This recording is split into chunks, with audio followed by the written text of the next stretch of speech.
ইরানের আকাশে চীনের 16টি সামরিক কার্গো বিমান। সত্যি কি হচ্ছে? একটি খবর সামাজিক যোগাযোগ মাধ্যমে ব্যাপক আলোড়ন তুলেছে। দাবি করা হচ্ছে ইরানের আকাশে একসঙ্গে দেখা গেছে চীনের 16টি সামরিক কার্গো বিমান। প্রশ্ন উঠেছে, এই বিমানগুলো কি ইরানের জন্য অত্যাধুনিক অস্ত্র বহন করে নিয়ে এসেছে, নাকি এটি শুধুই গুজব? এই বিষয়টি নিয়ে এখন আন্তর্জাতিক রাজনীতি বিশ্লেষকদের মধ্যে মতভেদ দেখা যাচ্ছে। প্রথমেই একটি বিষয় পরিষ্কার করা দরকার, চীন ও ইরান দীর্ঘদিনের কৌশলগত মিত্র। পশ্চিমা শক্তি, বিশেষ করে যুক্তরাষ্ট্র ও ইসরায়েলের চাপের মুখে চীন অতীতেও ইরানের পাশে দাঁড়িয়েছে। তাই যদি চীন সত্যি ইরানকে সামরিক সহায়তা দিয়ে থাকে, সেটি পুরোপুরি অস্বাভাবিক কিছু নয়। বিশ্লেষকরা বলছেন, অতীতেও ইরানের দিকে চীনের সামরিক তৎপরতার বহু প্রমাণ পাওয়া গেছে। তবে এই ধরনের সামরিক সহযোগিতা সাধারণত চরম গোপনীয়তার মধ্যেই হয়ে থাকে। ফলে ফ্লাইট রাডার, স্যাটেলাইট ছবি বা মূলধারার গণমাধ্যমে এর স্পষ্ট প্রমাণ পাওয়া কঠিন। তাহলে 16টি বিমানের দাবি কোথা থেকে এলো? এই দাবির মূল উৎস সামাজিক যোগাযোগ মাধ্যম এক্স। সেখানে কিছু অ্যাকাউন্ট থেকে বলা হচ্ছে, নির্দিষ্ট সময়ের মধ্যে চীনের একাধিক সামরিক কার্গো বিমান ইরানের আকাশ সীমায় প্রবেশ করেছে। কিন্তু এখানেই সমস্যা, এখন পর্যন্ত কোনো নির্ভরযোগ্য আন্তর্জাতিক গণমাধ্যম এই দাবি নিশ্চিত করেনি। এমনকি ফ্লাইট ট্র্যাকিং ডেটাতেও পরিষ্কারভাবে দেখা যাচ্ছে না ঠিক কবে, কোথা থেকে, কি উদ্দেশ্যে এই 16টি বিমান উড়েছে। এই কারণে অনেক বিশ্লেষক মনে করছেন, এটি হয়তো চীন ইরান সামরিক সম্পর্ককে অতিরঞ্জিত করে দেখানোর জন্য ছড়ানো গুজব হতে পারে। তবুও কেন বিষয়টি গুরুত্ব পাচ্ছে? কারণ চীন ও ইরানের সামরিক সম্পর্ক কাগজে কলমে নয়, বাস্তবেই গভীর। ইরান ও ইসরায়েলের 12 দিনের সংঘর্ষের পর ইরান যখন নিজেদের সামরিক শক্তি পুনর্গঠনে ব্যস্ত ছিল, তখন সবচেয়ে বেশি সহযোগিতা পেয়েছিল চীনের কাছ থেকে। সে সময় পশ্চিমা গণমাধ্যমে এই বিষয়টি নিয়ে বেশ আলোচনা হয়েছিল। সম্প্রতি ইউরো অ্যাক্টিভকে পশ্চিমা গোয়েন্দা সংস্থার একাধিক সূত্র জানিয়েছে, আন্তর্জাতিক নিষেধাজ্ঞা উপেক্ষা করে চীন বিপুল পরিমাণ ইরানি তেল কিনছে। এই তেল বিক্রির অর্থই মূলত ইরানের ইসলামিক রিভলিউশনারি গার্ড কর্পস বা IRGCর প্রধান আয়ের উৎস। চীনের সঙ্গে তেলের এই সম্পর্ক কতটা গভীর? গোপন সূত্রগুলোর দাবি অনুযায়ী ইরানের মোট তেল রপ্তানির প্রায় 90% যায় চীনের হাতে। এই তেল পরিবহনের পুরো প্রক্রিয়ায় থাকে চরম গোপনীয়তায়। ব্যবহার করা হয় তথাকথিত ছদ্মবেশী ট্যাঙ্কার, যেগুলো সমুদ্রে চলার সময় নিজেদের ট্র্যাকিং সিগন্যাল বন্ধ করে দেয়। ফলে আন্তর্জাতিক নজরদারি এড়িয়ে সহজেই তেল পরিবহন সম্ভব হয়। এই তেল বিক্রির অর্থ দিয়েই IRGC ইরানের অভ্যন্তরে সাম্প্রতিক বিক্ষোভ দমন করতে সক্ষম হয়েছে বলে মনে করেন অনেক বিশ্লেষক। শুধু অর্থ নয়, অস্ত্র দিচ্ছে চীন। বিশ্লেষকদের মতে চীন শুধু নগদ অর্থ দিয়ে সাহায্য করছে এমন নয়। গত 6 মাসে ইরানের ব্যালিস্টিক ক্ষেপণাস্ত্র কর্মসূচি পুনর্গঠনে চীন গুরুত্বপূর্ণ ভূমিকা রেখেছে। অর্থাৎ প্রযুক্তি, যন্ত্রাংশ ও সামরিক সহায়তার মাধ্যমে চীন ইরানের সামরিক সক্ষমতা শক্তিশালী করছে, এমন অভিযোগ পশ্চিমা বিশ্লেষকদের। IRGCর নতুন আয়ের পথ। গণমাধ্যমের তথ্য মতে তেলের পাশাপাশি IRGC নিজেদের অর্থভাণ্ডার সমৃদ্ধ করতে আরও 2টি চ্যানেলের উপর নির্ভর করছে। একটি হলো ক্রিপ্টোকারেন্সি লেনদেন, অন্যটি হলো বড় পরিসরে স্বর্ণ কেনাবেচা। এই সব কিছুর লক্ষ্য একটাই, ইসরায়েল ও পশ্চিমা শক্তির সঙ্গে সম্ভাব্য যে কোনো সংঘাতের জন্য নিজেদের প্রস্তুত রাখা। কাতারের সতর্ক বার্তা, যুক্তরাষ্ট্রকে মধ্যপ্রাচ্যে তার সবচেয়ে গুরুত্বপূর্ণ ঘাঁটি হারাতে যাচ্ছে। মধ্যপ্রাচ্যে যুক্তরাষ্ট্রের সামরিক উপস্থিতি নিয়ে নতুন করে বড় প্রশ্ন উঠে এসেছে। কাতার থেকে আসা একটি মন্তব্য এখন ওয়াশিংটনে আলোড়ন তুলছে। বার্তাটি খুব সরাসরি, আপনারা এখানে মালিক নন, আপনারা কেবল ভাড়াটে।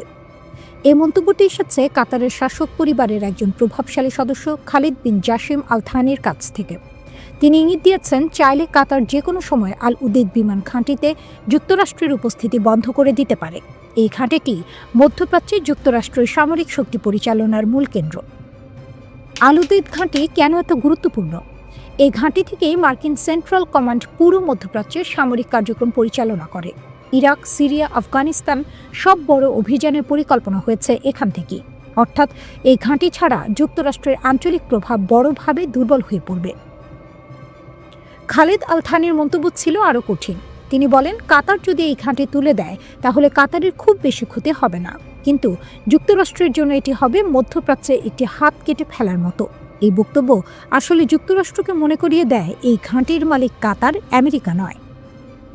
এখানে একটি গুরুত্বপূর্ণ বিষয় রয়েছে, আল উদেদ ঘাঁটির অবকাঠামো তৈরিতে কাতার নিজেই কয়েক বিলিয়ন ডলার বিনিয়োগ করেছে। অর্থাৎ কাতার আর্থিকভাবে এই ঘাঁটির ভার বহন করেছে, অথচ কূটনৈতিকভাবে বারবার সন্দেহের মুখে পড়েছে। যুক্তরাষ্ট্র কাতারকে একদিকে মেজর নন ন্যাটো অ্যালাই ঘোষণা করেছে, আবার অন্যদিকে হামাসের সঙ্গে সম্পর্কের অভিযোগের সমালোচনাও করেছে। অথচ গাজা যুদ্ধ, জিম্মি মুক্তি, ইরান পশ্চিম সংলাপ সহ সব ক্ষেত্রেই কাতার মধ্যস্থতাকারীদের ভূমিকা পালন করেছে। এই দ্বৈত আচরণ থেকেই কাতারের অসন্তোষ বাড়ছে। এই বক্তব্যের সময়টাও খুব গুরুত্বপূর্ণ। ঠিক তখনই যুক্তরাষ্ট্র ও যুক্তরাজ্য আল উদেইদ ঘাঁটি থেকে অপ্রয়োজনীয় কর্মীদের সরিয়ে নেয়, কারণ ইরান যুক্তরাষ্ট্র উত্তেজনা দ্রুত বাড়ছিল। আল উদেইদ ঘাঁটি ইরানের খুব কাছে অবস্থিত, ফলে যে কোনো সংঘাতে এটি সরাসরি লক্ষ্যবস্তু হতে পারে। এই প্রেক্ষাপটেই প্রশ্ন উঠছে, যুক্তরাষ্ট্রকে এবার মধ্যপ্রাচ্যে তার সামরিক উপস্থিতি নতুন করে ভাবতে বাধ্য হচ্ছে? কাতার কি এই ঘাঁটিকে কৌশলগত চাপ হিসেবে ব্যবহার করছে? সবচেয়ে গুরুত্বপূর্ণ, মুসলিম দেশগুলোর মধ্যে কি একটি বিরল ঐক্যের ইঙ্গিত দেখা যাচ্ছে? এদিকে ইরানকে ঘিরে যুদ্ধ প্রায় শুরু হয়েই থেমে গেছে। একসময় মনে হচ্ছিল যুক্তরাষ্ট্র যে কোনো মুহূর্তে ইরানে হামলা চালাবে, এমন খবরই দিয়েছিল রয়টার্স। কিন্তু শেষ মুহূর্তে প্রেসিডেন্ট ডোনাল্ড ট্রাম্প পিছু হটেন। ট্রাম্প বলেন, কোনো আরব দেশ বা ইসরায়েল তাকে থামায়নি, তিনি নিজেই সিদ্ধান্ত নিয়েছেন। কারণ হিসেবে তিনি জানান, ইরান নাকি 8 শতাধিক বন্দী বিক্ষোভকারীর ফাঁসি স্থগিত করেছে। কিন্তু ইরান এই ব্যাখ্যা মানেনি। দেশটির সর্বোচ্চ নেতা আয়াতুল্লাহ আলী খামেনি সরাসরি যুক্তরাষ্ট্রকে অভিযুক্ত করেন। তিনি বলেন, ইরানের ভেতরের অস্থিরতা কোনো স্বতঃস্ফূর্ত আন্দোলন নয়, এটি আমেরিকান ষড়যন্ত্র। খামেনির বক্তব্যে একটি বিষয় স্পষ্ট, তার মতে যুক্তরাষ্ট্রের লক্ষ্য কোনো নির্দিষ্ট প্রেসিডেন্ট নয়, বরং একটি স্থায়ী নীতি। ইরানের ভৌগোলিক অবস্থান, জনসংখ্যা এবং প্রযুক্তিগত অগ্রগতি যুক্তরাষ্ট্রের কাছে অগ্রহণযোগ্য। তিনি হুঁশিয়ারি দিয়ে বলেন, ইরান যুদ্ধ চায় না, কিন্তু যুদ্ধ চাপিয়ে দেওয়া হলে মধ্যপ্রাচ্যের কোনো দেশেই যুক্তরাষ্ট্রের ঘাঁটি নিরাপদ থাকবে না।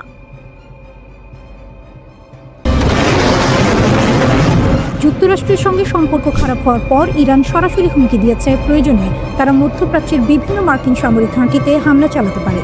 এই ঘোষণার পর উপসাগরীয় দেশগুলোতে আতঙ্ক ছড়িয়ে পড়ে, কারণ এসব দেশে বহু মার্কিন ঘাঁটি রয়েছে। কিন্তু বিশ্লেষকদের মতে একটি মার্কিন ঘাঁটি আছে যেটিকে ইরান সম্ভবত কখনোই আঘাত করবে না। সেই ঘাঁটিটি হলো তুরস্কের ইনসারলিক এয়ারবেস।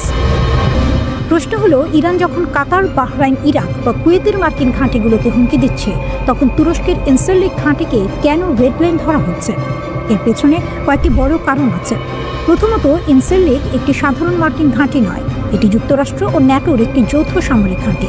এখানে শুধু মার্কিন সেনা নয়, তুরস্কের বিমান বাহিনীর সদস্যরাও দায়িত্ব পালন করে, অর্থাৎ এটি সরাসরি ন্যাটোর কাঠামোর আওতায় পড়ে।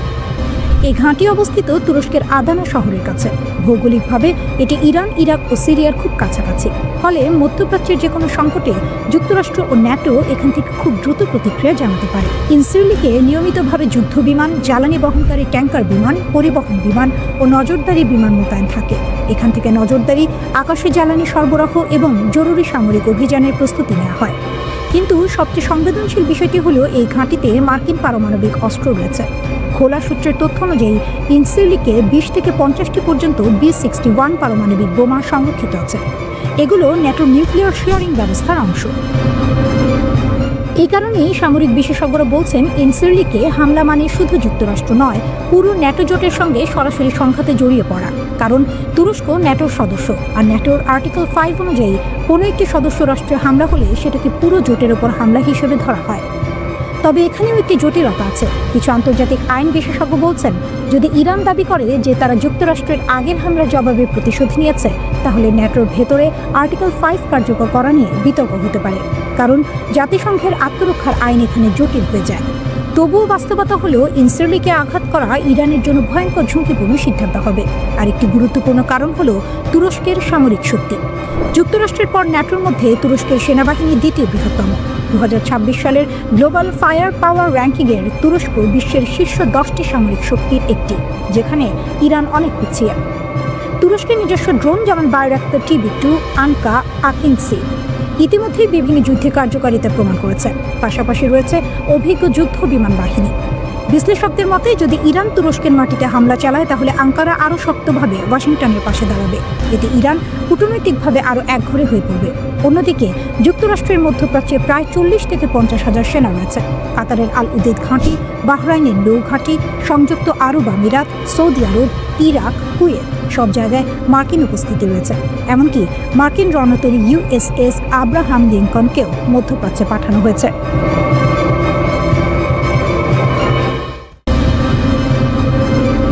ইরান যুক্তরাষ্ট্রের প্রেসিডেন্ট ডোনাল্ড ট্রাম্পের কড়া বক্তব্যের জবাব দিয়েছে। ট্রাম্প ট্রুথ সোশ্যালে পোস্ট দেন, তারপরই ইসলামী বিপ্লবের নেতা আয়াতুল্লাহ আলী খামেনির এক জ্যেষ্ঠ উপদেষ্টা পাল্টা প্রতিক্রিয়া জানান। তিনি স্পষ্ট করে দেন, ইরানের নিরাপত্তা নিয়ে কোনো আপোষ করা হবে না। রিয়ার অ্যাডমিরাল আলী শামখানি সতর্ক করে বলেন, মিথ্যা অজুহাতে যদি কোনো বিদেশি শক্তি ইরানের দিকে হাত বাড়ায় তবে সেই হাত দেশটিতে পৌঁছানোর আগেই কেটে ফেলা হবে। তিনি বলেন, এমন জবাব দেওয়া হবে যার জন্য দীর্ঘদিন অনুশোচনা করতে হবে। দিয়া এক তীব্র বার্তায় শামখানি বলেন, আমেরিকার তথাকথিত উদ্ধার কাকে বলে তা ইরানি জনগণ খুব ভালো করেই জানে। ইরাক ধ্বংস, আফগানিস্তানে বিশৃঙ্খলা আর এখন গাজায় রক্তপাত, তার ভাষায় এটিই আমেরিকার হস্তক্ষেপের প্রকৃত ইতিহাস। এদিকে ট্রাম্পের মন্তব্যের সরাসরি জবাব দিয়েছেন ইরানের প্রতিরক্ষামন্ত্রী আজিজ নাসিরজাদে। তিনি স্পষ্টভাবে বলেন, কোনো বিদেশি হস্তক্ষেপ হলে ইরান এক মুহূর্ত দেরি না করে পূর্ণ শক্তিতে জবাব দেবে। বার্তাটি পরিষ্কার, হুমকি দিয়ে ইরানকে ভয় দেখানো যাবে না। সীমা লঙ্ঘন করলে তার ফল ভোগ করতে হবে। জীবনযাত্রার ব্যয় বৃদ্ধির প্রতিবাদে বিক্ষোভ আরও ভয়াবহ রূপ নেয়। ইরানের ভেতরে এবং বাইরে উত্তেজনা বাড়ছে। এই পরিস্থিতিতে ডোনাল্ড ট্রাম্প ইরানকে কঠোর হুঁশিয়ারি দিয়েছেন। ট্রুথ সোশ্যালে দেয়া এক বার্তায় তিনি বলেন, যুক্তরাষ্ট্র লক অ্যান্ড লোডেড অবস্থায় আছে এবং বিক্ষোভকারীদের হত্যা করা হলে হস্তক্ষেপ করবে। ট্রাম্প লেখেন, ইরান যদি শান্তিপূর্ণ বিক্ষোভকারীদের গুলি করে হত্যা করে তবে যুক্তরাষ্ট্র তাদের রক্ষা করতে এগিয়ে আসবে। বিক্ষোভের পরিস্থিতির দিকে ইঙ্গিত করে ট্রাম্প তার পোস্টে লেখেন, শান্তিপূর্ণ বিক্ষোভকারীদের ওপর গুলি চালানো এবং তাদের হত্যা করা ইরানের পুরানো অভ্যাস। যদি তারা আরও এমনটি করে তবে যুক্তরাষ্ট্র তাদের উদ্ধারে এগিয়ে আসবে। আমরা পুরোপুরি প্রস্তুত এবং যে কোনো পদক্ষেপ নিতে তৈরি আছি। ইরান থেকে আসা নতুন ভিডিওগুলো দেখাচ্ছে দেশটি ভয়ঙ্কর উত্তেজনার মধ্যে রয়েছে এবং আন্দোলন আরও বিপজ্জনক পর্যায়ে ঢুকছে। রাতের অন্ধকারে রাস্তায় জ্বলছে আগুন। 5 দশকের মধ্যে প্রথমবার রাজতন্ত্রপন্থী স্লোগান খোলাখুলিভাবে রাস্তায় শোনা যাচ্ছে, যা সরাসরি ধর্মীয় শাসন ও সর্বোচ্চ নেতার চ্যালেঞ্জ। এক ইসরায়েলি মন্ত্রী লেখেন, আমি ইরানের জনগণের পাশে আছি। এক মার্কিন সিনেটর বলেন, শাসক গোষ্ঠীর দুর্বলতা প্রকাশ হয়ে গেছে এবং আয়াতুল্লাহদের দিন ফুরিয়ে আসছে। তবে ইরান সরকার দাবি করছে তাদের দেশকে দুর্বল করার জন্য বিদেশি শক্তি চক্রান্ত করছে, আর তাই ইরানের নেতৃত্ব দাঁড়িয়েছে লোহার মতো শক্ত হয়ে। যেখানে অনেক দেশ চাপে মাথা নত করে, সেখানে ইরান দাঁড়িয়ে বলছে, আমরা ভয় পাই না। আমাদের জনগণ জানে এই প্রতিবাদের পেছনে বিদেশি ষড়যন্ত্র আছে। আমেরিকা, ইসরায়েল চায় ইরানকে অস্থির করতে। দীর্ঘদিনের পশ্চিমা নিষেধাজ্ঞা এবং গত বছরের জুন মাসে ইসরায়েল ও যুক্তরাষ্ট্রের বিমান হামলায় পারমাণবিক ও সামরিক অবকাঠামো ক্ষতিগ্রস্ত হওয়ায় ইরানের অর্থনীতি বর্তমানে একরকম খাদের কিনারে পৌঁছেছে। এই পরিস্থিতিতে বিক্ষোভ দমনে কঠোর অবস্থানের পাশাপাশি আলোচনার প্রস্তাব দিয়েছে তেহরান সরকার। কেন এখন ইরানের উপর মার্কিন ইসরায়েল হামলার বিরোধিতা করছে আরব দেশগুলো? কয়েক বছর আগেও চিত্রটা ছিল একেবারে আলাদা। সৌদি আরব, সংযুক্ত আরব আমিরাত সহ অনেক আরব দেশে মনে করত ইরানই মধ্যপ্রাচ্যের সবচেয়ে বড় হুমকি। তাই যুক্তরাষ্ট্র যদি ইরানে সরকার পরিবর্তনের জন্য সামরিক হামলা চালাতো, অনেক আরব দেশ সেটাকে খারাপ চোখে দেখত না। কিন্তু 2025 সালের শেষে এসে পরিস্থিতি নাটকীয়ভাবে বদলে গেছে। আজ সেই আরব দেশগুলোই যারা একসময় ইরানের বিরোধী ছিল, এখন যুক্তরাষ্ট্রকে অনুরোধ করছে ইরানের ওপর হামলা করবেন না। প্রশ্ন হলো, হঠাৎ এই বদল কেন? এর উত্তর লুকিয়ে আছে ইসরায়েলের সাম্প্রতিক আচরণে। ইসরায়েলের গ্রেটার ইসরায়েল পরিকল্পনা গত প্রায় 2.5 বছর ধরে আরব নেতারা এক ভয়ঙ্কর বাস্তবতা সামনে থেকে দেখছেন। ইসরায়েল শুধু গাজায় হামলা চালাচ্ছে না, বরং ধীরে ধীরে পুরো অঞ্চলে নিজেদের প্রভাব বিস্তৃত করছে। ইসরায়েলের কিছু কট্টর নেতা প্রকাশ্যেই বলেছেন তাদের লক্ষ্য একটি গ্রেটার ইসরায়েল, যার সীমানা কি ইরাকের ইউফ্রেটিস নদী থেকে মিশরের নীল নদ পর্যন্ত। এই চিন্তাধারার বাস্তব প্রতিফলন আমরা দেখেছি গাজায় ভয়াবহ গণহত্যা, পশ্চিম তীরে অবৈধ বসতি বাড়ানো, সিরিয়া ও লেবাননের ভূখণ্ডে সরাসরি হামলা। কিন্তু সবচেয়ে বড় ধাক্কা আসে 2025 সালের সেপ্টেম্বর মাসে। কাতারে ইসরায়েলের হামলা আরবদের চোখ খুলে দেয়। সেই মাসে ইসরায়েল সরাসরি হামলা চালায় কাতারে, যে দেশটি আবার যুক্তরাষ্ট্রের ঘনিষ্ঠ মিত্র। আরব নেতারা তখন বুঝে যান আজ কাতার, কাল কে। এর আগে 2025 সালের জুনে ইসরায়েলের চাপে যুক্তরাষ্ট্র ইরানের ওপর বিমান হামলা চালায়, যার লক্ষ্য ছিল ইরানের পারমাণবিক কর্মসূচি ধ্বংস করা। এই ঘটনাগুলো একসঙ্গে আরব বিশ্বকে স্পষ্ট বার্তা দেয় ইসরায়েল এখন পুরো অঞ্চলে একক আধিপত্য চায়। আরব দেশগুলোর আরেকটি হিসাব খুব বাস্তব। ইরান এমনিতেই দুর্বল হয়ে পড়েছে, কঠোর নিষেধাজ্ঞায় অর্থনীতি নড়বড়ে, মার্কিন ইসরায়েল হামলায় সামরিক সক্ষমতা ক্ষতিগ্রস্ত, সিরিয়ায় আসাদ সরকারের পতন, হিজবুল্লাহ মারাত্মক চাপে। আরব নেতাদের মতে এত দুর্বল ইরানের ওপর আবার হামলা অপ্রয়োজনীয়, বরং ইরান যদি পুরোপুরি ভেঙে পড়ে তাহলে তার ফলাফল হবে ভয়াবহ। গৃহযুদ্ধ, শরণার্থী সংকট, জঙ্গিবাদের বিস্তার, যা শেষ পর্যন্ত আরব দেশগুলোকেই ভুগতে হবে। তেল, গ্যাস আর হরমুজ প্রণালী। আরব দেশগুলোর সবচেয়ে বড় দুশ্চিন্তা হলো অর্থনীতি। ইরানে হামলা হলে পাল্টা প্রতিক্রিয়ায় হরমুজ প্রণালী বন্ধ হয়ে যেতে পারে, তেল ও গ্যাস সরবরাহের ভয়াবহ সংকট তৈরি হবে, দাম আকাশচুম্বী হবে। মিশরও আতঙ্কিত, কারণ ইরানে অস্থিরতা বাড়লে লোহিত সাগর ও সুয়েজ খাল ঝুঁকিতে পড়বে, যা মিশরের অর্থনীতির মেরুদণ্ড। বদলে যাওয়া শত্রুর তালিকা। সবচেয়ে বড় পরিবর্তনটি এসেছে হুমকি মূল্যায়নে। একসময় সৌদি আরবের প্রধান শত্রু ছিল ইরান, কাতারের শত্রু ছিল সৌদি, মিশরের চোখে কাতার ছিল অস্থিরতার উৎস। আজ সেই সমীকরণ ভেঙে গেছে। আজ অধিকাংশ আরব দেশের চোখে সবচেয়ে বড় হুমকি ইসরায়েল, কারণ সীমান্ত মানে না, আন্তর্জাতিক আইন মানে না, প্রকাশ্যে ভূখণ্ড দখলের কথা বলে। আরব নেতারা ভয় পাচ্ছেন ইসরায়েল হয়তো ইতোমধ্যেই গ্রেটার ইসরায়েলের পথে। ইসরায়েলের লাগামহীন আগ্রাসন আর মার্কিন সমর্থন আজ এমন এক পরিস্থিতি তৈরি করেছে যেখানে বিভক্ত আরব বিশ্বও একটি বিষয়ে একমত হচ্ছে, এই আগুন আর বাড়ানো যাবে না।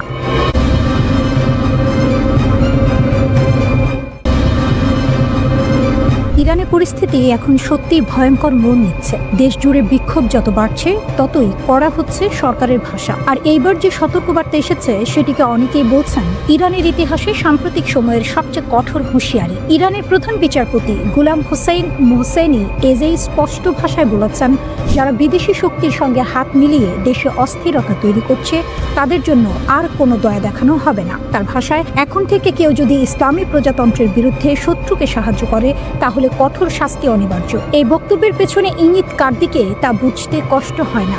ইরানের রাষ্ট্রীয় গণমাধ্যম সরাসরি যুক্তরাষ্ট্র ও ইসরায়েলের নাম উল্লেখ করেছে। বলা হয়েছে এই দুই দেশ প্রকাশ্যেই ইরানের অভ্যন্তরীণ বিষয়ে হস্তক্ষেপ করছে, টুইট করছে, বক্তব্য দিচ্ছে, চাপ সৃষ্টি করছে। ইরানের সর্বোচ্চ নেতা আয়াতুল্লাহ আলী খামেনিও একই সুরে কথা বলেছেন। তিনি বলেছেন, এই বিক্ষোভ স্বতঃস্ফূর্ত নয়, এর পেছনে রয়েছে বিদেশি শক্তির উস্কানি। তার মতে, শত্রুরা চায় ইরান ভেঙে পড়ুক, কিন্তু ইরান মাথা নত করবে না। কিন্তু প্রশ্ন হলো, এই বিক্ষোভ শুরুই বা হলো কেন? এর শুরু অর্থনীতি থেকে। ডিসেম্বরে তেহরানের গ্র্যান্ড বাজারে দোকানিরা দোকান বন্ধ করে দেন, কারণ ইরানি মুদ্রার ভয়াবহ পতন। এই অর্থনৈতিক ক্ষোভই ধীরে ধীরে রূপ নেয় রাজনৈতিক বিক্ষোভে। বিক্ষোভ ছড়িয়ে পড়ে ইলাম, লোরেস্তান, কেরমানশাহ, হামাদান সহ পশ্চিম ও দক্ষিণ পশ্চিমাঞ্চলে। মানবাধিকার সংগঠনগুলো বলছে দমন পীড়ন ভয়াবহ আকার নিয়েছে। একটি কুর্দি পর্যবেক্ষক গোষ্ঠীর দাবি, প্রথম 10 দিনেই গ্রেপ্তার হয়েছে 1,500-এর বেশি মানুষ। নিহতের সংখ্যা 35 ছাড়িয়েছে বলে দাবি করা হচ্ছে, যদিও সরকারিভাবে ইরান কোনো সংখ্যা জানায়নি। রাষ্ট্রীয় সংবাদ মাধ্যম অবশ্য বলছে সহিংসতা হয়েছে। ব্যাংকে আগুন, দোকান লুট, পুলিশের সঙ্গে গুলির লড়াই, এসব ঘটনার কথা তারা তুলে ধরছে। মালিক শাহীতে জানাজার সময় সরকার বিরোধী স্লোগান দেওয়ার পর পরিস্থিতি নিয়ন্ত্রণের বাইরে চলে যায় বলে দাবি করা হয়েছে। এর মধ্যে আন্তর্জাতিক চাপ বাড়ছে। মার্কিন প্রেসিডেন্ট ডোনাল্ড ট্রাম্প প্রকাশ্যে বলেছেন, যদি ইরানি নিরাপত্তা বাহিনী বিক্ষোভকারীদের ওপর গুলি চালায় তাহলে যুক্তরাষ্ট্র হস্তক্ষেপ করতে পারে। এই বক্তব্য ইরানকে আরও ক্ষুব্ধ করেছে, কারণ 1 বছরেরও কম সময় আগে ইরানের পারমাণবিক স্থাপনায় যুক্তরাষ্ট্র ও ইসরায়েল হামলা চালিয়েছিল, যাকে ইরান এখনও জাতীয় অপমান হিসেবে দেখে। ইরানের বক্তব্য পরিষ্কার, তারা মনে করে যুক্তরাষ্ট্র ও ইসরায়েল যুগের পর যুগ ধরে ইরানের শত্রু। তাদের ভাষায়, এই দুই শক্তি ইরানের বিজ্ঞানী, কমান্ডার, এমনকি শিশুদের মৃত্যুর জন্য দায়ী। অন্যদিকে মানবাধিকার সংস্থাগুলো সতর্ক করছে, হাসপাতাল থেকে আহত বিক্ষোভকারীদের গ্রেপ্তার করা হচ্ছে, যা আন্তর্জাতিক আইনের সরাসরি লঙ্ঘন। সব মিলিয়ে ইরান এখন এক ভয়ঙ্কর সন্ধিক্ষণে দাঁড়িয়ে। একদিকে চরম অর্থনৈতিক সংকট, অন্যদিকে বিদেশি হস্তক্ষেপের আশঙ্কা। পুতিন তৎপর হয়ে উঠেছেন যখন ট্রাম্প খামেনিকে সরাসরি হুমকি দিয়েছেন। সম্ভাব্য ইরান ইসরায়েল যুদ্ধের আগে চীন ও রাশিয়া বড় ধরনের পদক্ষেপ নিয়েছে। বেলারুশের যুদ্ধ বিমান ইরানে পৌঁছেছে। রাশিয়ার সাহায্য এসেছে যখন ইরান সরকার বিরোধী বিক্ষোভ এবং সাইবার আক্রমণের মোকাবিলা করছে। 2 দিনে অন্তত 4টি আলিয়াসিন 76 মিলিটারি কার্গো বিমান তেহরানে অবতরণ করেছে। বিমানগুলো বেলারুশের দিকে যাচ্ছিল। ডিফেন্স আউটলেট মিলিটানি এটা দাবি করেছে। তারা উন্মুক্ত সূত্রের তথ্য এবং public air traffic tracking data ব্যবহার করেছে। মিলিটানি উল্লেখ করেছে বিমানগুলো বেলারুশ এবং ইরানের মধ্যে রুট ভ্রমণ করছিল, সরাসরি ফ্লাইট নয়, মধ্যবর্তী বা প্রযুক্তিগত স্টপ ব্যবহার করছিল। মিলিটানি আরও বলেছে এটি এলিয়াসিন বিমান রাশিয়ান ও চীনা উৎসের মিলিটারি কার্গো বহন করছিল। এটি ইরান ও বেলারুশকে সরবরাহ দেওয়ার জটিল চেইন নির্দেশ করে। এলিয়াসিন পরিবহন বিমান ভারী মিলিটারি যন্ত্রপাতি, বড় পরিমাণ গোলা বারুদ এবং বড় উপাদান দীর্ঘ দূরত্বে বহনের জন্য ডিজাইন করা হয়েছে। এই ফ্লাইটের খবর এসেছে ঠিক একই দিনে যখন মার্কিন প্রেসিডেন্ট ডোনাল্ড ট্রাম্প সম্ভাব্য সামরিক পদক্ষেপের হুমকি দিয়েছেন। ট্রাম্প সতর্ক করেছেন যে ইরানি কর্তৃপক্ষ যদি শান্তিপ্রিয় বিক্ষোভকারীদের সহিংসভাবে হত্যা করে, যুক্তরাষ্ট্র হস্তক্ষেপ করবে। তিনি ঘোষণা করেছেন যুক্তরাষ্ট্র লকড এবং লোডেড এবং প্রস্তুত আছে। যদি ইরান বিক্ষোভ দমন করতে কঠোর ব্যবস্থা নেয়, যুক্তরাষ্ট্র তখন ব্যবস্থা নেবে। ইরান বড় ধরনের বিক্ষোভের মুখোমুখি। এই বিক্ষোভ একাধিক শহর এবং অঞ্চলে ছড়িয়ে পড়েছে। ইরানি মিডিয়া এবং মানবাধিকার সংস্থাগুলো নতুন মৃত্যুর খবর জানিয়েছে। অস্থিরতা মূলত সরকারের তীব্র মুদ্রা পতন এবং মৌলিক পণ্যের দাম বৃদ্ধির কারণে শুরু হয়েছে। ব্যবসায়ী, দোকানদার এবং বিশ্ববিদ্যালয়ের শিক্ষার্থীরা বিক্ষোভে যোগ দিয়েছে। সাইবার হামলা ইরানকে দোলাচলে ফেলেছে। 1 জানুয়ারি ইরানের সরকার ঘোষণা করেছে এটি বিশ্বের অন্যতম বৃহত্তম সাইবার হামলা প্রতিহত করেছে।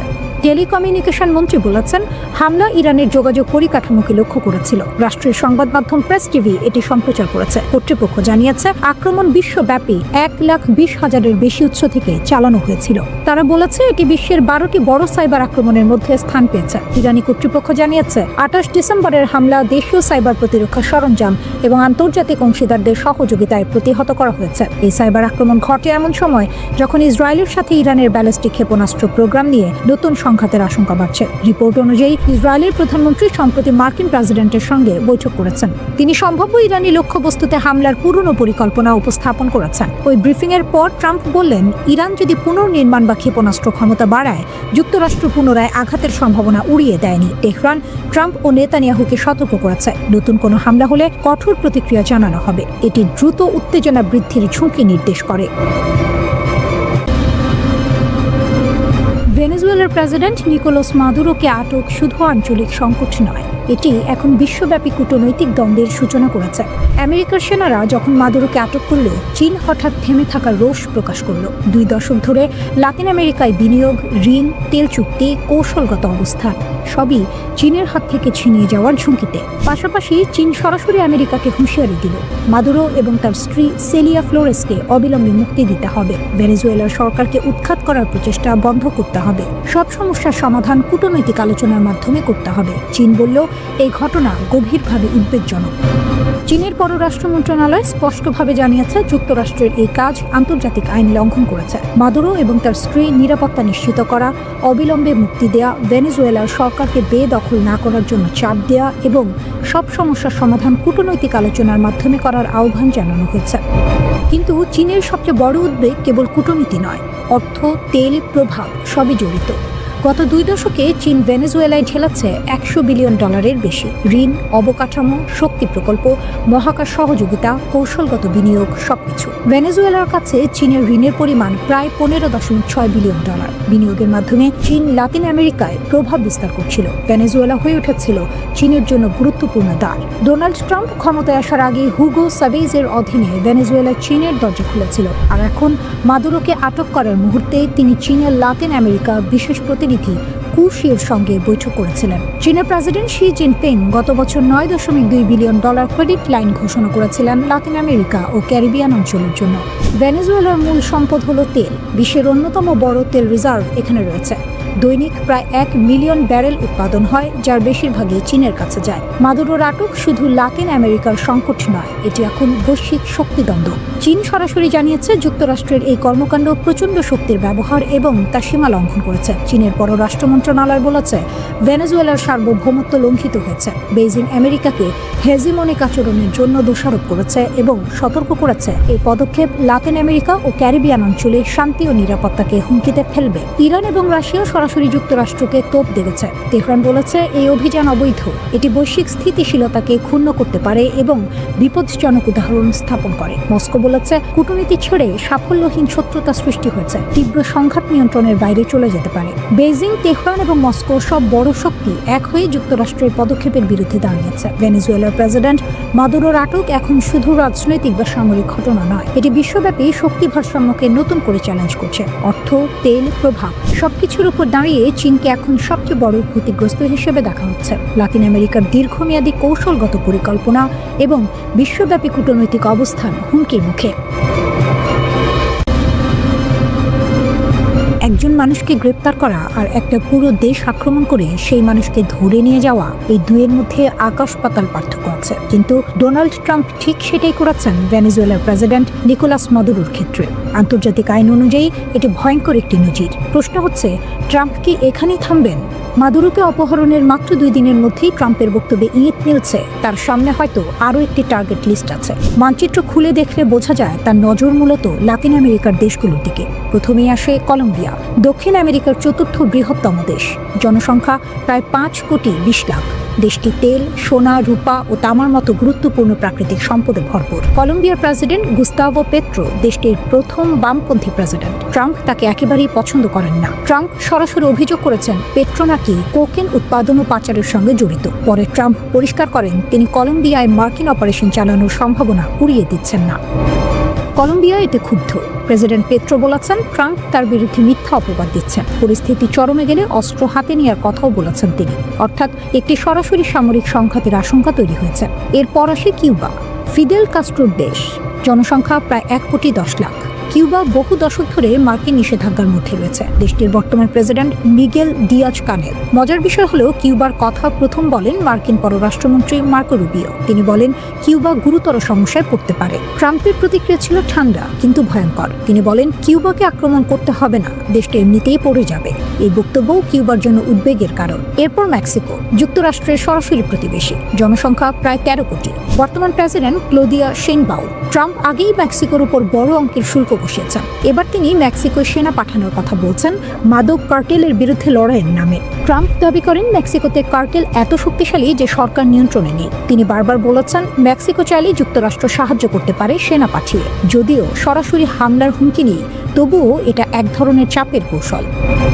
লাতিন আমেরিকার বাইরে একেবারে আলাদা জায়গায় রয়েছে গ্রিনল্যান্ড। এটি ডেনমার্কের অংশ হলেও স্বায়ত্তশাসিত অঞ্চল। তেল, গ্যাস, রেয়ার আর্থ মিনারেল আর আর্কটিক অঞ্চলের কৌশলগত অবস্থানের কারণে ট্রাম্প দীর্ঘদিন ধরেই গ্রিনল্যান্ডে আগ্রহী। তিনি স্পষ্ট বলেছেন যুক্তরাষ্ট্রের জাতীয় নিরাপত্তার জন্য গ্রিনল্যান্ড দরকার। কিন্তু সমস্যা হলো ডেনমার্ক ন্যাটো সদস্য, যুক্তরাষ্ট্রও তাই। যদি যুক্তরাষ্ট্র গ্রিনল্যান্ডে হামলা চালায় তাহলে ন্যাটোর আর্টিকেল 5 অনুযায়ী সেটি হবে এক সদস্যের ওপর আরেক সদস্যের আক্রমণ। এর মানে ন্যাটোর ভবিষ্যতে প্রশ্নের মুখে পড়বে। ইরানও আছে যুক্তরাষ্ট্রের তালিকায়। যুক্তরাষ্ট্র ভেনেজুয়েলার প্রেসিডেন্ট নিকোলা মাদুরোকে অপহরণের ঘোষণা দেওয়ার কয়েক ঘন্টার মধ্যেই ইসরায়েলি রাজনীতিক ইয়ার লাপিদ ইরানের প্রতি হুমকির সুরে কথা বলেছেন। তিনি বলেছেন ইরানি শাসক গোষ্ঠীর উচিত ভেনেজুয়েলায় কি ঘটছে সেদিকে গভীরভাবে নজর রাখা। যুক্তরাষ্ট্রের প্রেসিডেন্ট ডোনাল্ড ট্রাম্প ও ইসরায়েলের প্রধানমন্ত্রী বেনিয়ামিন নেতানিয়াহুর বৈঠকের এক সপ্তাহের কম সময়ের মধ্যে মাদুরোকে জোর করে ক্ষমতা থেকে সরিয়ে দেওয়ার ঘটনা ঘটেছে। ওই বৈঠকে ট্রাম্প ইরানের বিরুদ্ধে নতুন করে হামলা চালানোর হুমকিও দেন। ইরানের সর্বোচ্চ ধর্মীয় নেতা আয়াতুল্লাহ আলী খামেনি যুক্তরাষ্ট্রের উদ্দেশ্যে দিয়েছেন কড়া ও স্পষ্ট বার্তা। তার বক্তব্যের পর স্বাভাবিকভাবেই বড় প্রশ্ন উঠে এসেছে, তাহলে কি ইরানের সামরিক বাহিনী ইতোমধ্যেই যুদ্ধের প্রস্তুতি নিয়ে ফেলেছে? একই সঙ্গে আরও একটি গুরুত্বপূর্ণ প্রশ্ন সামনে এসেছে, যুক্তরাষ্ট্র ও ইসরায়েলের পরবর্তী পদক্ষেপ আসলে কি হতে পারে? সম্প্রতি মার্কিন প্রেসিডেন্ট ডোনাল্ড ট্রাম্প ইরানকে ঘিরে একের পর এক কঠোর হুমকি দিয়েছেন। অনেকেই এখন জানতে চাইছেন এসব হুমকি কি শুধু কথার মধ্যে সীমাবদ্ধ থাকবে, নাকি যুক্তরাষ্ট্র সত্যিই সেগুলো বাস্তবায়নের পথে হাঁটছে? তাহলে কি নতুন করে মধ্যপ্রাচ্যে বড় কোনো সংঘাত শুরু হতে যাচ্ছে? বর্তমান পরিস্থিতিতে ইরানের সরাসরি যুদ্ধ নয়, বরং দেশ জুড়ে সরকার বিরোধী বিক্ষোভ চলছে। এই বিক্ষোভকে কেন্দ্র করেই যুক্তরাষ্ট্র ও ইসরায়েল নতুন ষড়যন্ত্র করছে এমন অভিযোগ উঠেছে তেহরান থেকে। মার্কিন প্রেসিডেন্ট ডোনাল্ড ট্রাম্প তার সাম্প্রতিক বক্তব্যে বলেছেন ইরানের চলমান আন্দোলনে যদি সরকার সহিংসতা বা হত্যাযজ্ঞ চালায় তাহলে যুক্তরাষ্ট্র সেখানে হস্তক্ষেপ করবে। কিন্তু প্রশ্ন হলো এই হস্তক্ষেপ কিভাবে হবে? সামরিকভাবে নাকি অন্য কোনো উপায়? ইরানের গোয়েন্দা সংস্থাগুলোর দাবি, দেশটিতে অর্থনৈতিক মন্দা ও উচ্চ মূল্যস্ফীতিকে কেন্দ্র করে যে আন্দোলন চলছে তাতে সরাসরি উস্কানি দিচ্ছে যুক্তরাষ্ট্র ও ইসরায়েল। এই বিক্ষোভ ঘিরে ইতোমধ্যেই বেশ কয়েকজনকে আটক করা হয়েছে এবং হতাহতের খবরও পাওয়া গেছে। তবে এসব চাপের মধ্যেও যুক্তরাষ্ট্রের সামনে মাথা নত না করার ঘোষণা দিয়েছেন আয়াতুল্লাহ আলী খামেনি। খামেনির বার্তা ছিল একেবারে স্পষ্ট। তিনি বলেছেন, ইরান কখনোই শত্রুদের কাছে নতি স্বীকার করবে না। বিক্ষোভকারীদের সঙ্গে আলোচনায় বসতে তারা প্রস্তুত, কিন্তু যারা দেশ জুড়ে দাঙ্গা ও সহিংসতা চালাচ্ছে তাদের বিরুদ্ধে কঠোর ব্যবস্থা নেওয়া হবে। 3 জানুয়ারির এক প্রতিবেদনে এই বক্তব্যের কথা নিশ্চিত করেছে ব্রিটিশ বার্তা সংস্থা রয়টার্স। এর আগে ট্রাম্পের হুমকির প্রতিক্রিয়ায় খামেনির জ্যেষ্ঠ উপদেষ্টা রিয়ার অ্যাডমিরাল আলী শামখানি আরও কড়া ভাষায় সতর্কবার্তা দেন। তিনি বলেন, মিথ্যা অজুহাতে যদি কেউ ইরানের অভ্যন্তরীণ বিষয়ে হস্তক্ষেপ করে তাহলে হস্তক্ষেপকারীদের হাত কেটে নেওয়া হবে। তার ভাষায়, ইরানের জাতীয় নিরাপত্তা একটি রেড লাইন, কেউ সেটা অতিক্রম করলেই কঠোর জবাব দেওয়া হবে। এখন মূল প্রশ্ন, যুক্তরাষ্ট্র যদি সত্যিই হামলা চালায় তাহলে ইরান কি ধরনের পাল্টা ব্যবস্থা নেবে? এই প্রশ্নের জবাব দিতে গিয়ে ইরানের পররাষ্ট্রমন্ত্রী আব্বাস আরাকচি জানিয়েছেন, ইসরায়েল ও যুক্তরাষ্ট্রের যে কোনো হুমকি মোকাবিলায় ইরানের সামরিক বাহিনী পুরোপুরি প্রস্তুত। তিনি বলেন, ইরানের জনগণ তাদের অভ্যন্তরীণ বিষয়ে যে কোনো বিদেশি হস্তক্ষেপ জোরালোভাবে প্রতিরোধ করবে। একই সঙ্গে তিনি স্পষ্ট করে দেন, ইরানের শক্তিশালী সশস্ত্র বাহিনী জানে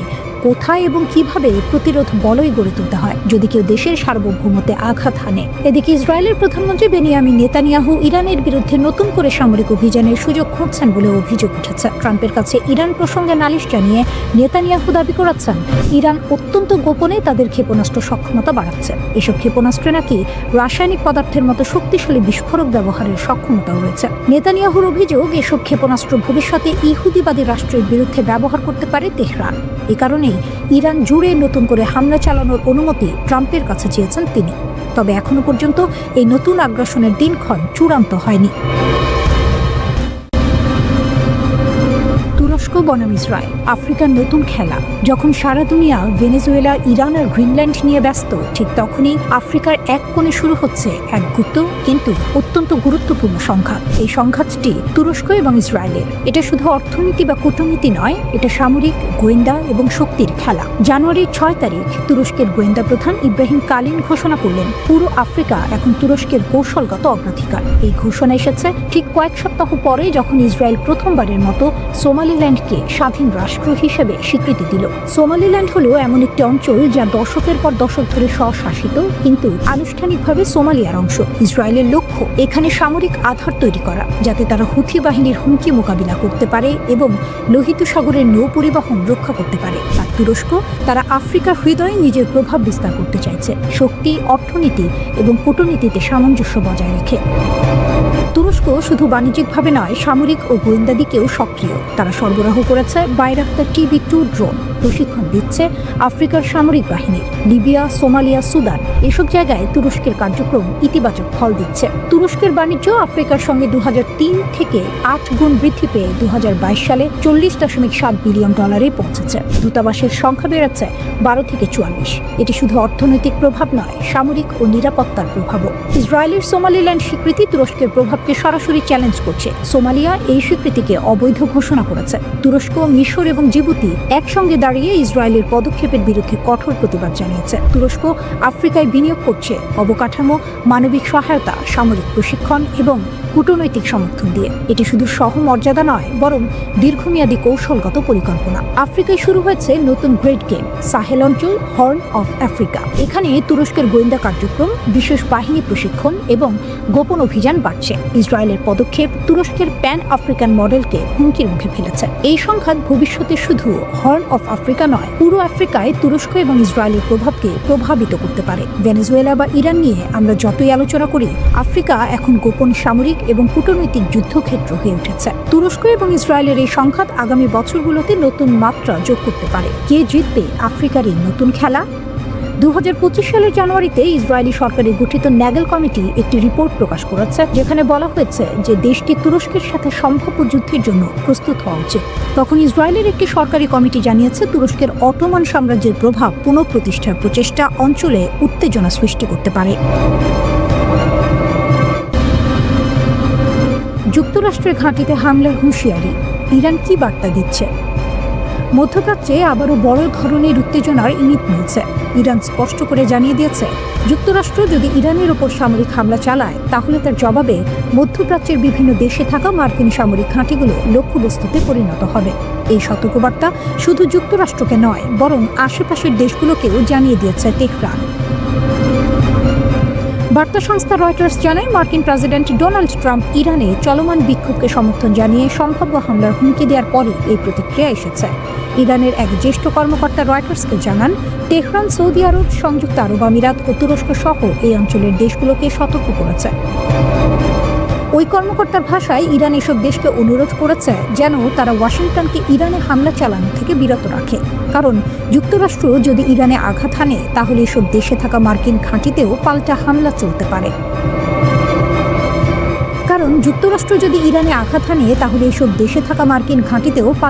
চালানো হবে। এর মানে খুব পরিষ্কার, ইরান শুধু নিজের ভেতরের যুদ্ধের কথা ভাবছে না, পুরো মধ্যপ্রাচ্যকে এই সংঘাতের সম্ভাব্য ময়দান হিসেবে দেখছে। সরাসরি যোগাযোগ বন্ধ, সংকট আরও গভীর। এই উত্তেজনার আরেকটি গুরুত্বপূর্ণ দিক হল ইরান ও যুক্তরাষ্ট্রের মধ্যে সরাসরি যোগাযোগ বন্ধ হয়ে গেছে। রয়টার্স জানায়, ইরানের পররাষ্ট্রমন্ত্রী আব্বাস আরাগচি এবং মার্কিন বিশেষ দূত স্টিভ উইটকফের মধ্যে আর কোনো সরাসরি কথা হচ্ছে না। কূটনৈতিক ভাষায় এটি খুবই গুরুত্বপূর্ণ সংকেত। সাধারণত এমন যোগাযোগ চালু থাকলে ভুল বোঝাবুঝি কমে, কিন্তু যোগাযোগ বন্ধ মানে সংকট এখন আরও অনিশ্চিত। একই সময় ইসরায়েলি সূত্রের বরাত দিয়ে রয়টার্স জানাচ্ছে, তেল আবিবের ধারণা ডোনাল্ড ট্রাম্প ইতোমধ্যে ইরানে হস্তক্ষেপের সিদ্ধান্ত নিয়ে ফেলেছেন। যদিও সে হস্তক্ষেপ কবে, কিভাবে, কতটা হবে তা এখনও স্পষ্ট নয়। এই পরিস্থিতির মাঝে কাতারের আল উদেইদ বিমান ঘাঁটি থেকে কিছু মার্কিন সেনাকে নিরাপদ স্থানে সরে যাওয়ার পরামর্শ দেওয়া হয়েছে। আল উদেইদ শুধু একটি ঘাঁটি নয়, এটি যুক্তরাষ্ট্রের সেন্ট্রাল কমান্ডের অন্যতম গুরুত্বপূর্ণ সদর দপ্তর। এখান থেকেই মধ্যপ্রাচ্যের বড় অংশে মার্কিন সামরিক অভিযান পরিচালিত হয়। আইআরজিসির ঘোষণা, আমরা পুরোপুরি প্রস্তুত। এই উত্তেজনার মধ্যে ইরানের ইসলামী বিপ্লবী গার্ড কোরের অ্যারোস্পেস ফোর্স বড় একটি ঘোষণা দিয়েছে। বাহিনীর কমান্ডার ব্রিগেডিয়ার জেনারেল মজিদ মোসাফি বলেছেন, যে কোনো বিদেশি আগ্রাসন মোকাবিলায় তারা এখন সক্ষমতার চূড়ান্ত শিখরে পৌঁছেছে। তার দাবি, 2025 সালের জুনে যুক্তরাষ্ট্র ও ইসরায়েলের সঙ্গে 12 দিনের যে যুদ্ধ হয়েছিল, সেই যুদ্ধ থেকে শিক্ষা নিয়ে ইরান তার প্রতিরক্ষা সরঞ্জাম উৎপাদন কয়েক গুণ বাড়িয়েছে। যুদ্ধের সময় যে দুর্বলতাগুলো ধরা পড়েছিল সেগুলো নাকি এখন আর নেই। তিনি স্পষ্ট করে বলেন, ইরানে আঘাত হলে মধ্যপ্রাচ্যের মার্কিন ঘাঁটিগুলোতেও হামলা চালানো হবে। এই সব কিছুর পেছনে বড় ভূমিকা রেখেছে ডোনাল্ড ট্রাম্পের সাম্প্রতিক বক্তব্য। তিনি প্রকাশ্যে ইরানি বিক্ষোভকারীদের সরকারি প্রতিষ্ঠানে হামলার আহ্বান জানান এবং বলেন, সহায়তা আসছে। ইরানের দৃষ্টিতে এটি সরাসরি অস্থিরতা উস্কে দেওয়ার চেষ্টা। তাই তেহরান পাল্টা হুঁশিয়ারি দিয়েছে, পুনরায় কোনো আগ্রাসন হলে পশ্চিম এশিয়ায় অবস্থিত মার্কিন ও ইসরায়েলি স্বার্থ সংশ্লিষ্ট সব স্থাপনায় কঠোর আঘাত হানা হবে। সব মিলিয়ে পরিস্থিতি খুবই স্পর্শকাতর। একদিকে যুক্তরাষ্ট্রের হুমকি, অন্যদিকে ইরানের পাল্টা সতর্কবার্তা, যোগাযোগ বন্ধ, সেনা অবস্থান পরিবর্তন আর প্রকাশ্য হুঁশিয়ারি। সব মিলিয়ে বোঝা যায় মধ্যপ্রাচ্য আবারও বড় ধরনের সংঘাতের ঝুঁকির দিকে এগোচ্ছে।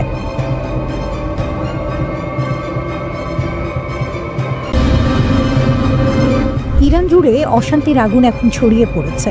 রাস্তায় হাজার হাজার মানুষ নেমে এসেছে, অর্থনীতি ডুবে যাচ্ছে, আর দেশের ধর্মীয় শাসক গোষ্ঠী এমন সময় স্থিতিশীলতা ফিরিয়ে আনতে পারছে না। বিদেশি চাপ ক্রমেই বাড়ছে। ডিসেম্বরে তেহরানে শুরু হওয়া ছোটখাটো ক্ষোভ এখন পুরো দেশের 31 প্রদেশে ছড়িয়ে পড়েছে। শুরু হয়েছিল রিয়ালের দরপতন নিয়ে ক্ষোভ থেকে। গ্র্যান্ড বাজারের ব্যবসায়ীরা হঠাৎ ক্ষুব্ধ হয়ে রাস্তায় নেমেছিলেন। ধীরে ধীরে তরুণেরা এই বিক্ষোভে যোগ দিয়েছে। তবে মাসা আমিনের সময়ে যেসব নারী ও কিশোর আন্দোলনের মুখপাত্র ছিলেন, এই বিক্ষোভে তারা তুলনামূলকভাবে কম দেখা যাচ্ছে।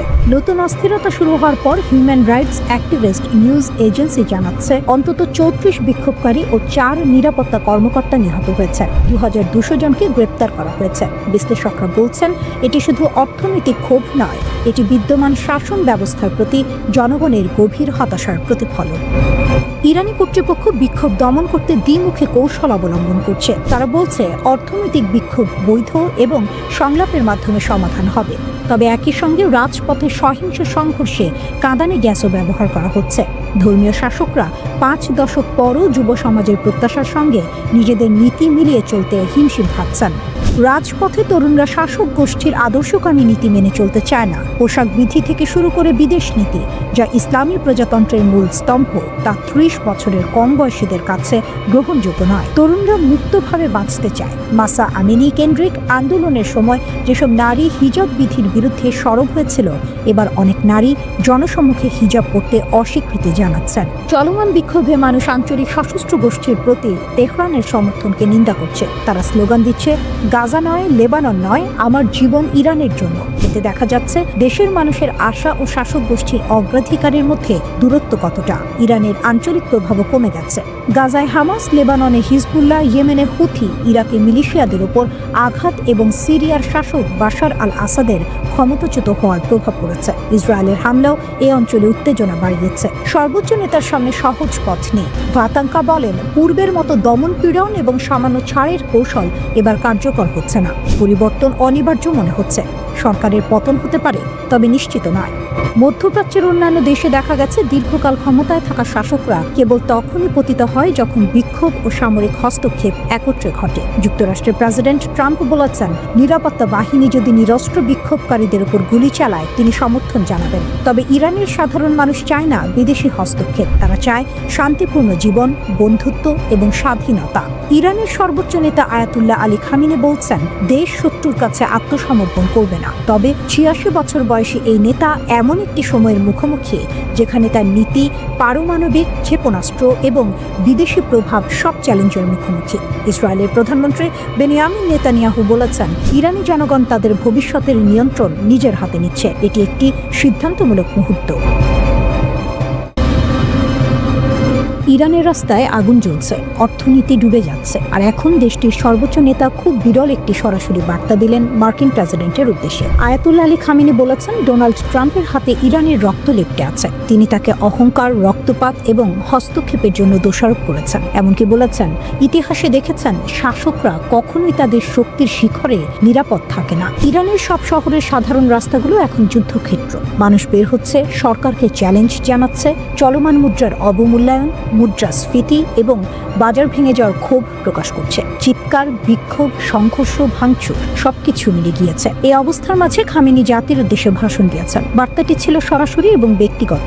তিনি বলেন, কিছু ভিক্ষুক মার্কিন আগ্রহীর রাস্তায় আগুন জ্বালাচ্ছে। তিনি দাবি করেছেন, প্রবাসে থাকা কিছু নেতা এবং বিদেশি প্রভাব এই বিশৃঙ্খলা ছড়াচ্ছে। পাশাপাশি তিনি বিক্ষোভকারীদের সতর্ক করেছেন যে দেশের ক্ষতি করার মাধ্যমে কেউ বিদেশি শক্তিকে খুশি করতে পারবে না। ডোনাল্ড ট্রাম্পও প্রকাশ্যভাবে ইরানকে হুমকি দিয়েছেন। তিনি বলেছেন, যদি নিরস্ত্র নাগরিকদের উপর বল প্রয়োগ করা হয় তবে তেহরান তার মূল্য চুকাতে হবে। তিনি আরও উল্লেখ করেছেন, খামেনি কোথাও পালানোর চেষ্টা করছেন এবং পরিস্থিতি দ্রুত খারাপ হচ্ছে। ওয়াশিংটন ও তেহরানের মধ্যে উত্তেজনা এই মুহূর্তে খুবই তীব্র। ইরানের সংকটের মূল কারণ হলো অর্থনীতি। নিষেধাজ্ঞা, প্রশাসনিক ভুল এবং মুদ্রার মূল্যপতন সাধারণ মানুষকে সীমারেখার ধারে ঠেলে দিয়েছে।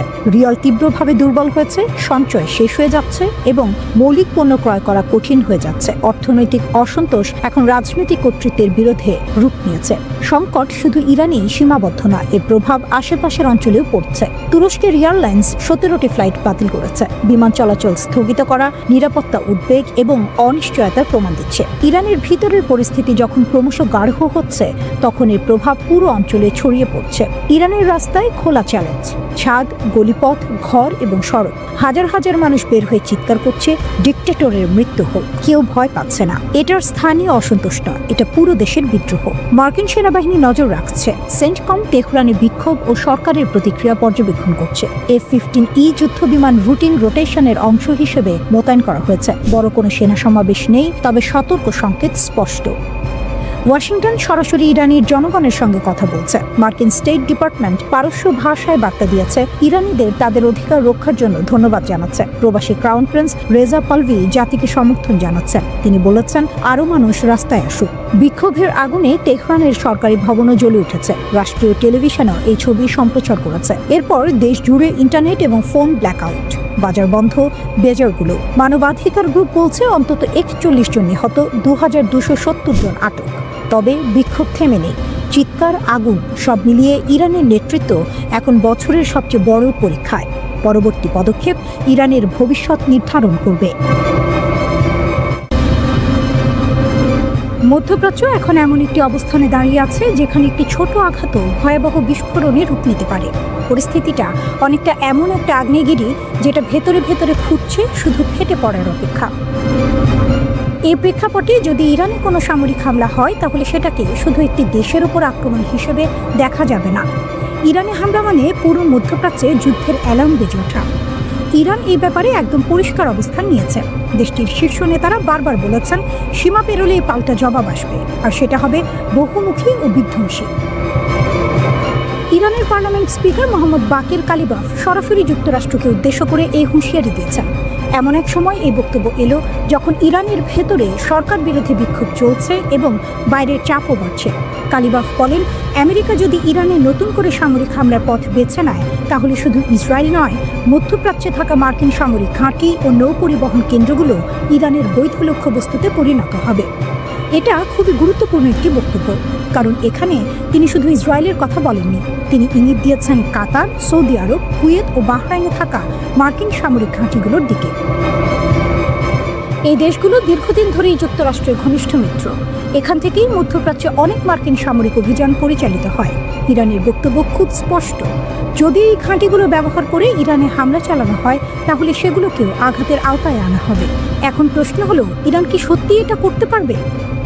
বিশেষজ্ঞদের মতে ইরানের সামরিক সক্ষমতা হালকাভাবে নেওয়ার সুযোগ নেই। ইরানের হাতে রয়েছে উন্নত ব্যালিস্টিক ক্ষেপণাস্ত্র, দীর্ঘ পাল্লার ড্রোন প্রযুক্তি এবং সবচেয়ে বড় কথা, পুরো মধ্যপ্রাচ্য জুড়ে তাদের আঞ্চলিক মিত্রদের শক্ত নেটওয়ার্ক। লেবাননে হিজবুল্লাহ, ইয়েমেনে হুথি, ইরাকের সশস্ত্র গোষ্ঠী, সব মিলিয়ে ইরান এমন একটি অবস্থানে আছে যেখানে চাইলে তারা একসাথে একাধিক ফ্রন্টে চাপ তৈরি করতে পারে। এ কারণেই সামরিক বিশ্লেষকরা বলছেন ইরানে হামলা হলে সেটা কখনোই সীমিত থাকবে না, সংঘাত ছড়িয়ে পড়বে পুরো অঞ্চলে। তেলের বাজার অস্থির হবে, নৌপথে ঝুঁকির মুখে পড়বে এবং বিশ্ব অর্থনীতিতেও বড় প্রভাব পড়তে পারে। তবে এখানে একটি গুরুত্বপূর্ণ বিষয় আছে, ইরান যে এত কড়া ভাষায় হুঁশিয়ারি দিচ্ছে তা যুদ্ধ শুরু করার জন্য নয়, বরং যুদ্ধ ঠেকানোর কৌশল হিসেবেই দেখছেন অনেক বিশ্লেষক। ইরানের দৃষ্টিতে যুক্তরাষ্ট্র ও ইসরায়েল তাদের নিরাপত্তার সবচেয়ে বড় হুমকি, কারণ মধ্যপ্রাচ্যের বিভিন্ন দেশে থাকা মার্কিন ঘাঁটি ও নৌবহর ব্যবহার করেই ইরানের বিরুদ্ধে হামলা চালানো হতে পারে। তাই ইরান আগেই পরিষ্কার করে দিচ্ছে, আমাদের ভূখণ্ডে আঘাত এলে সেই হামলার উৎস ও সহযোগী সবাই বৈধ লক্ষ্য হবে। এর পেছনে আরেকটি রাজনৈতিক হিসাবও আছে। দেশের ভেতরে বিক্ষোভ ও চাপের সময় বাইরের হুমকি সামনে এনে জাতীয় সংহতি জোরদার করা, এটা বহু রাষ্ট্রই করে থাকে। ইরানের ক্ষেত্রেও বিষয়টি ব্যতিক্রম নয় বলে মনে করছেন বিশ্লেষকরা। সব মিলিয়ে বলা যায় মধ্যপ্রাচ্য এখন চরম উত্তেজনার এক বিপজ্জনক মোড়ে দাঁড়িয়ে। একটি ভুল সিদ্ধান্ত, একটি অপ্রয়োজনীয় আঘাত, আর তাতেই গোটা অঞ্চল ঢুকে যেতে পারে এমন এক সংঘাতে যার আগুন ছড়িয়ে পড়বে অনেক দূর পর্যন্ত। এই আগ্নেয়গিরি কি ফাটবে, নাকি শেষ মুহূর্তে কেউ ব্রেক টানবে? ইরানে চলমান অস্থিরতা এবং সম্ভাব্য যুদ্ধের আশঙ্কার মধ্যে এবার নতুন করে সতর্কতা জারি করেছে যুক্তরাষ্ট্র। জেরুজালেমে অবস্থিত মার্কিন দূতাবাস একটি নতুন নিরাপত্তা সতর্কবার্তা প্রকাশ করেছে, যা স্পষ্টভাবে জানিয়ে দিচ্ছে পরিস্থিতি যে কোনো সময় খারাপের দিকে যেতে পারে। মার্কিন নাগরিকদের বলা হয়েছে তারা যেন তাদের ভ্রমণ পরিকল্পনা নতুন করে পর্যালোচনা করেন এবং হঠাৎ কোনো জরুরি পরিস্থিতির জন্য প্রস্তুত থাকেন। দূতাবাস বলছে এই সতর্কতার পেছনে রয়েছে চলমান আঞ্চলিক উত্তেজনা, যার সঙ্গে এখন সরাসরি যুক্ত হয়ে গেছে ইরানের দেশ জুড়ে চলা বিক্ষোভ এবং যুক্তরাষ্ট্র ও ইসরায়েলের বিরুদ্ধে তেহরানের ক্রমবর্ধমান হুমকি। ইরান এই মুহূর্তে কয়েক দশকের মধ্যে সবচেয়ে অস্থির সময় পার করছে। দেশ জুড়ে বিক্ষোভ, দ্রুত বিচার, কড়া নিরাপত্তা ব্যবস্থা এবং প্রতিশোধের হুঁশিয়ারি, সব মিলিয়ে পরিস্থিতি ভয়ঙ্কর রূপ নিচ্ছে। ইরানের নেতারা স্পষ্ট করে বলেছেন, যুক্তরাষ্ট্র বা ইসরায়েল যদি হস্তক্ষেপ করে তাহলে তার ফল ভোগ করতে হবে।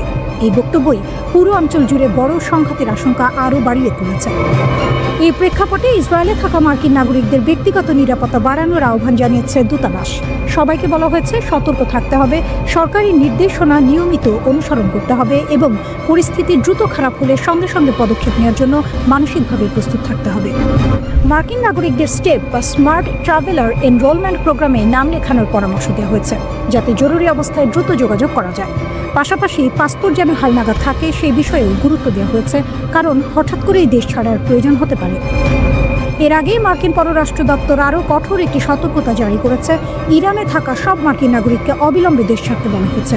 ভাষাটি ছিল খুবই কঠিন এবং সরাসরি। বলা হয়েছে কোনো ধরনের সাহায্য, সুরক্ষা বা উদ্ধার অভিযান আশা করা যাবে না। অর্থাৎ যদি কেউ সমস্যায় পড়ে, যুক্তরাষ্ট্র কিছুই করতে পারবে না।